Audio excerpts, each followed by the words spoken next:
Venus, the planet once was like the Earth, according to the scientists, gave us the signals of the life through a gas called the phosphine.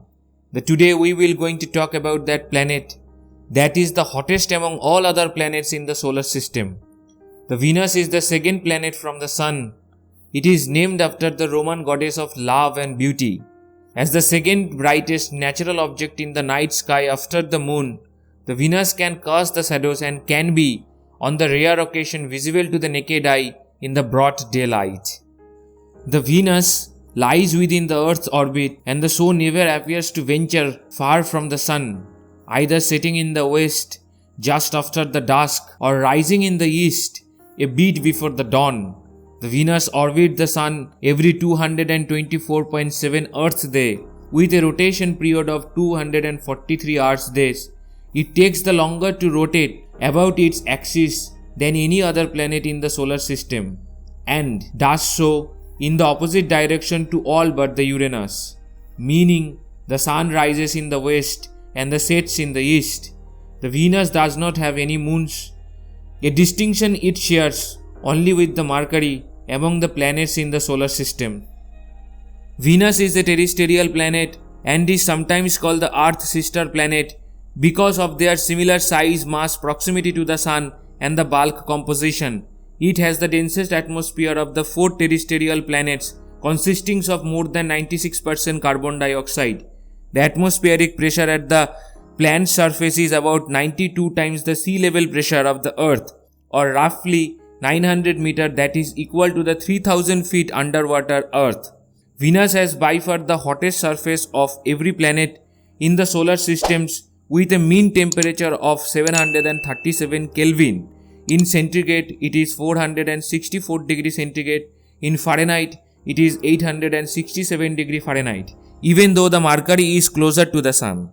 Venus is surrounded by an opaque layer of highly reflective clouds of the sulfuric acid, preventing its surface from being seen from the space in the visible light. It may have had the water oceans in the past, but these would have been evaporated as the temperature rose due to the runaway greenhouse effect. The water has probably photodissociated and the free hydrogen has been swept into the interplanetary space by the solar wind because of the lack of planetary magnetic field. The Venus is also known as the morning star and the evening star because it has been using to fix the direction like the today's GPS.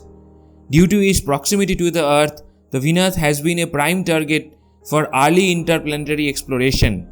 It was the first planet beyond the Earth visited by a spacecraft Mariner 2 in the 1962 and the first to be successfully landed on by the Mariner 7 in the 1970. The Venusian surface was a subject of speculation until some of its secrets were revealed by planetary science in the 28th century. The Mariner landers in the 1975 and the 1982 returned the images of the surface covered in the sediments and the relatively angular rocks. The surface was mapped in the detail by the Magellan in the 1990 to the 1991. The ground shows the evidence of extensive volcanisms and the sulfur in the atmosphere may indicate that there have been the recent eruptions. Another 80% of the Venusian surface is covered by smooth volcanic plains and the consisting of 70% plains with wrinkled ridges and the 10% smooth or the lobate plains. 2 highland continents make up the rest of its surface area, one lying in the plains northern hemisphere and the other just south of the equator. The northern continent is called the Isthar Terra after the Isthar, the Babylonian goddess of love, and is about the size of Australia. The Maxwell Mountains, the highest mountain on the Venus, lies on the Isthar Terra. Its peak is 11 km above the Venusian average surface elevation.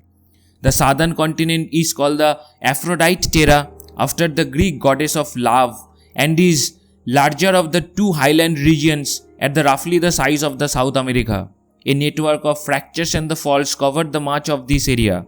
The planet has few impact craters, demonstrating the surface is relatively young, approximately 300 to 600 million years old. The most Venusian surface features are named after the historical and the mythological omen. Exceptions are the Maxwell Mountains, named after the James Clerk Maxwell, and the highland regions of the Alpha Regio, Beta Regio and the Opta Regio. The last three features were named before the current systems was adopted by the International Astronomical Union body, which oversee the planetary nomenclature. The much of the Venusian surface appears to have been shaped by the volcanic activity. The Venus has several times as much volcanoes as the Earth, and it has 167 large volcanoes that are over the 100 km across. The only volcanic complex of this size on the Earth is the big island of Hawaii. This is not because of the Venus is more volcanically active than the Earth, but because its crust is older.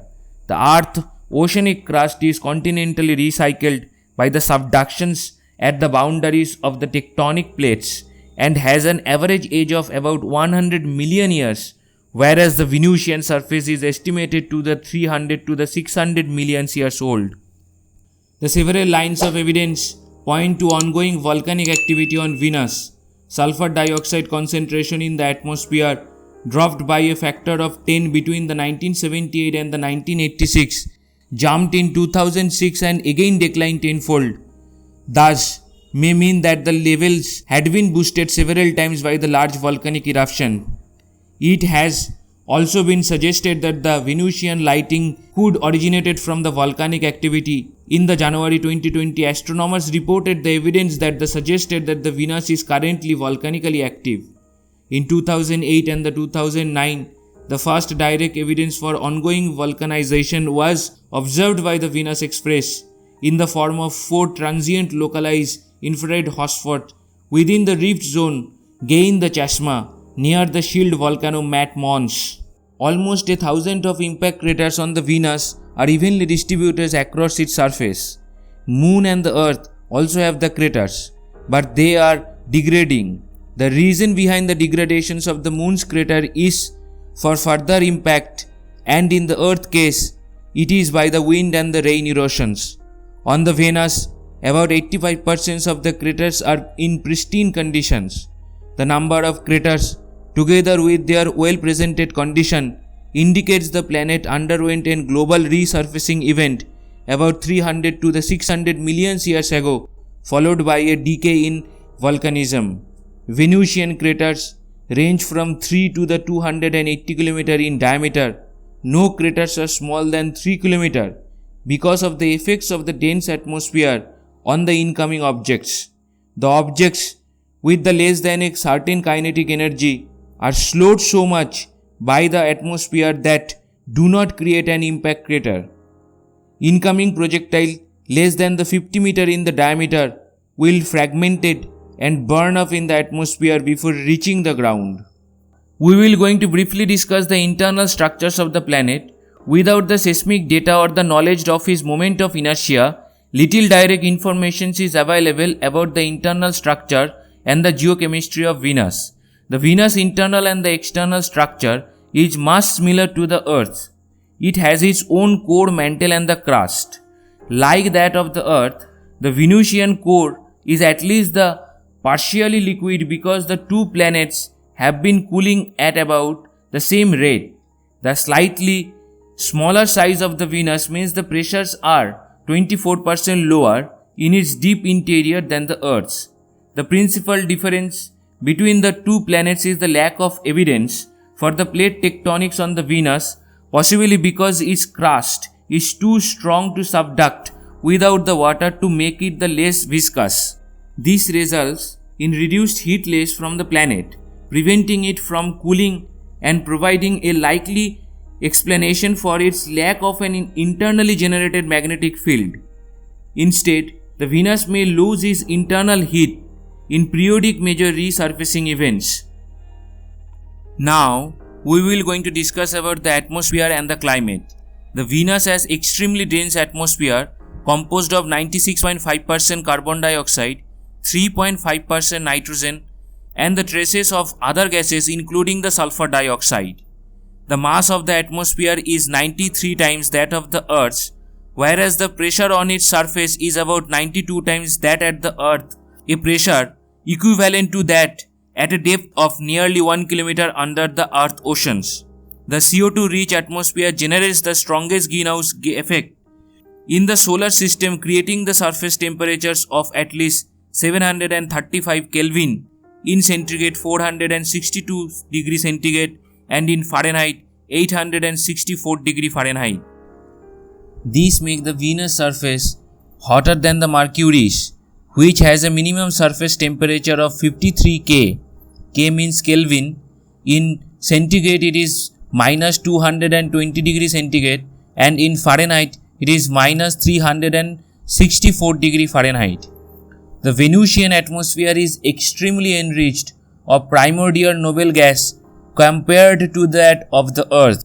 The studies have suggested that the billions of years ago, the Venus atmosphere could have been much more like that one surrounding the Earth, and that may have been sustained the quantities of the liquid water on the surface. But after a period of 600 million years to the several billions years, a runaway greenhouse gas effect was caused by evaporations of that original water, which generated a critical level of greenhouse gases in his atmosphere. But now recently the phosphine found in his atmosphere, that is indicating some life is not lost yet in the Venus, or we are completely wrong in understanding the Venus. The phosphine is produced by bacteria thriving in the oxygen-strained environment. It is a marker of the life. The researchers said that their research provided the evidence for anomalous and the unexplained chemistry on Venus. The possibilities for what this means for the science for the long search of the life outside the Earth are endless. The measurement of the trace gases in the planetary atmosphere help us explore the chemical conditions different to those on the Earth. Our nearest neighbor Venus has the cloud decks that are temperate but the hyperacidic. Here we report that the apparent presence of the phosphine gas in the Venus atmosphere, where any phosphorus should be oxidized forms. The presence of the pH3 is unexplained after the exhaustive study of the steady state chemistry and the photochemical pathway, with no current known abiotic production routes in the Venus atmosphere, cloud surface and subsurface, or from lightning, volcanic or meteoric delivery. Now we will going to talk about the magical light in the Venus called the Archean light. The long strained mystery of the Venus observation is the so-called Archean light, an apparent weak illumination in its dark side, seen when the planet is in the crescent phase. The observation was first made in the year 1643. Today we have discussed the Venus. Next time we will come up with another planet, maybe from another galaxy. That is for today. Thank you. That is all from today from us. See you tomorrow.